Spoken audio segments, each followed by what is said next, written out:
BMW 320D, and this is an E90 model. So in this video I'm going to be diagnosing and rectifying an ABS fault, which, as you can see on the dash here, all the different lights that's on.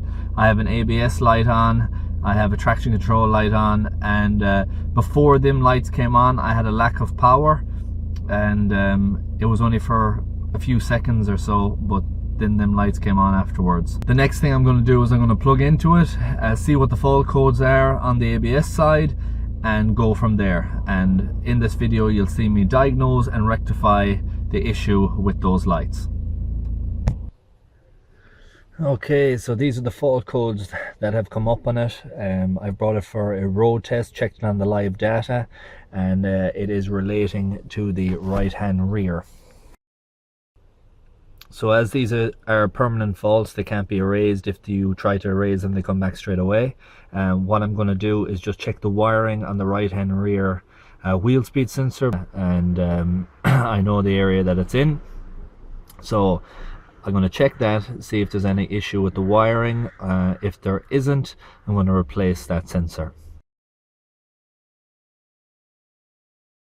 Okay, so I have the wheel off, and the things to look out for would be, see that hex head right there? That's where the wheel speed sensor plugs in. So I'm going to take that out. I'm going to examine the top of that, and I'm going to look at the ring that picks up the signal. Also, the wiring comes from there and it ends up behind here under the dirt guard. So I'm going to check the top of that first, and then I'm going to remove this dirt guard after that. So without going any further, I can see what the issue is. This is the top of the wheel speed sensor, and you can see the top there is damaged where it has been scraping against the ring.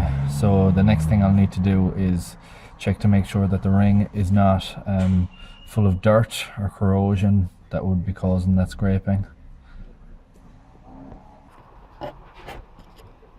And if you can see, just right in there, you can see parts that has caught off the ring.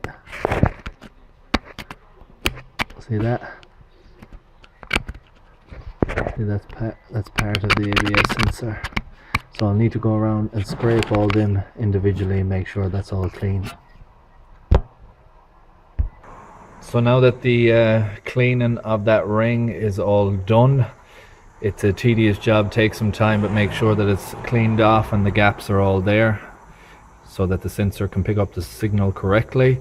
I am now going to go about removing this sensor. So you'll need to remove the dirt guard, which has these plastic 10mm ones. Oh, by the way, that's a hex 5 to remove that screw. These are 10mm, 10mm there, 10mm there, and 10mm there over here. And then you have these 7mm along there, a couple underneath here, and then a couple underneath here as well.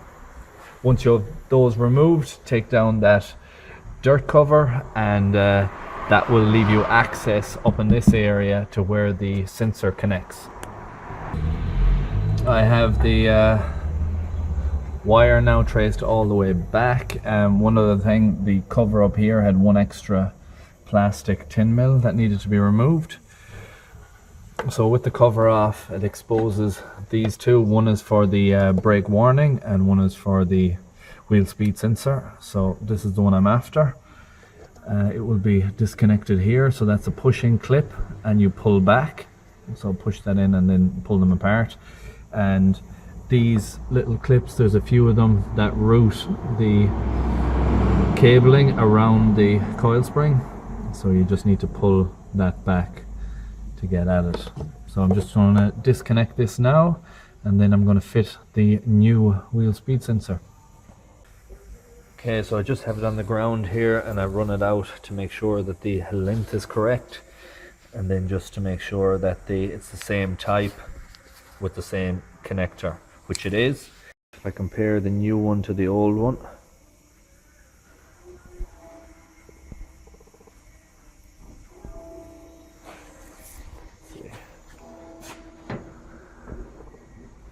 So if I compare the new one to the old one, you can just see there where it's chewed all the way down, where it's been catching off the ring.